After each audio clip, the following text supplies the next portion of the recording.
Anyway, could Coronation Street's Alan Halsall be this year's King of the Jungle? I think he could. Before we talk to one of his pals, castmates, let's take a look back at his first week in camp. Well, I've survived 26 years on the cobbles. Come on, who are you picking? Oh! You got one? Got one. Go. First one. Come on, we can do this, Alan. Pull the tag to win the race! Yeah! Even now I'm on my own. I love it when it's me and Sienna. Yes, mate! Jane was halfway down here. That's why I went. I know. I just needed a minute. I don't think you're going to listen, but that's fine. I am. We're still there, honestly. We're just going for a trial separation. We're sleeping in separate beds now, OK? That's fine, though. Oh, he's lovely. Alan's co-star, a former jungle campmate himself, runner-up, of course.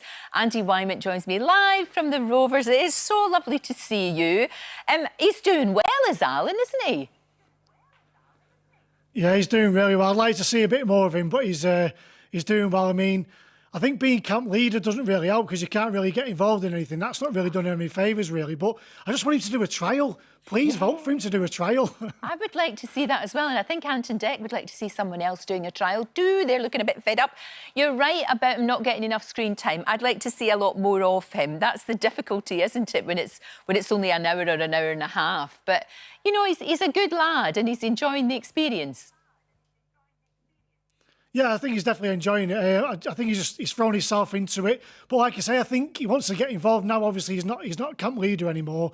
I think he's what did he get last night? I can't remember what he got now. But now he's not camp leader. He can actually get involved. And I think did he get wood? I think he's collecting the wood. So he can get involved now. Exactly. You're absolutely right. Now we're seeing. There was him and Talisa were together quite a lot, and a lot of people have said that maybe there could be a romance. That would be nice, wouldn't it? Yeah, well, they seem to be getting on really well, don't they? I mean, I know they've been sharing the hideout at the top, so I'm sure they've been having quite a few conversations in there. And obviously, they won the first trial together on the very first show. So, yeah, I mean, listen, good luck to him. He's obviously a single lad. I think Talisa's single, so we'll see what happens. Watch this space. Watch this space for N-Dobs. That's, I think, the romance that everybody wants. everybody wants to go. Now, look, did you get a chance to give him some advice? Did you know that he was going in? Because obviously you've been there and done it. Yeah, I obviously knew he was going in. The only advice I gave him, really, because you don't know how people are going to handle it till they get in there, the only advice I gave him was please try and get a bed because I had to sleep in a hammock.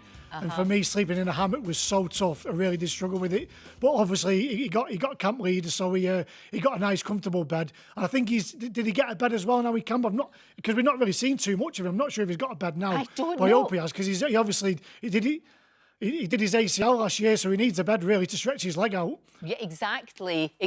I mean, we shall report that to the relevant authorities, I think. He did have a little bit of a spat with Dean. Everybody's getting fed up a bit. Everybody's getting hungry. And he had a wee spat with him, but he handled it. I thought Alan handled that incredibly well.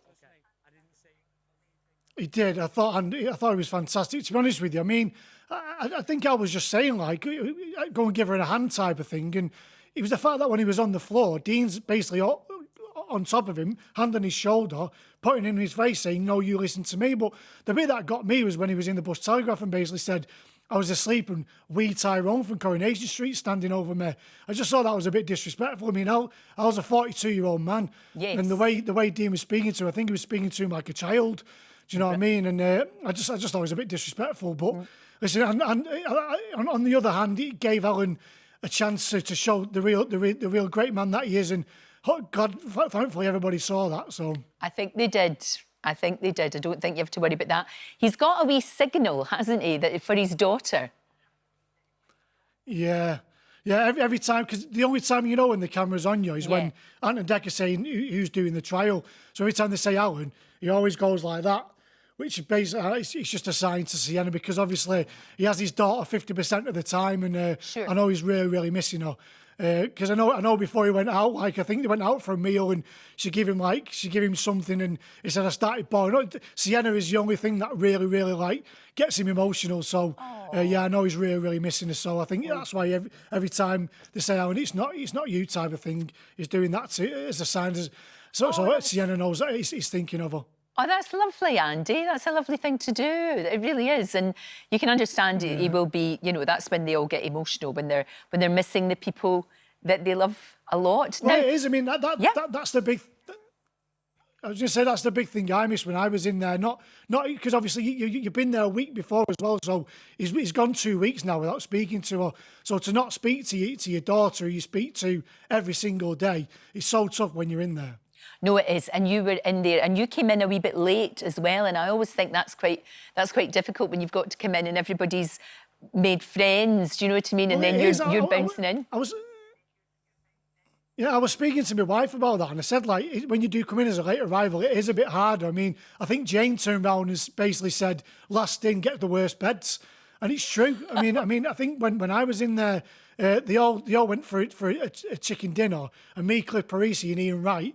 We didn't win the stars to go for the dinner, and when they all came back in, Caitlyn Jenner gave Ian Wright some potatoes, and he gave me and Cliff nothing. And I think there's always that thing of you're not an original. Even though they've been lovely with Maura and Richard, I still think there's a thing of you're not one of the original. You're not one of the original 10. That's the best sentence I've ever heard anybody say. Caitlyn Jenner and potatoes and Ian Wright. Caitlyn Jenner giving Ian Wright a potato. It's the maddest show in the world. It's the maddest show. Thank you so much, my love. It's lovely to talk to you. And I think Alan's going to go all the way. Good to speak to you as well. Vote for Alan. Vote for Alan. Thank you, darling.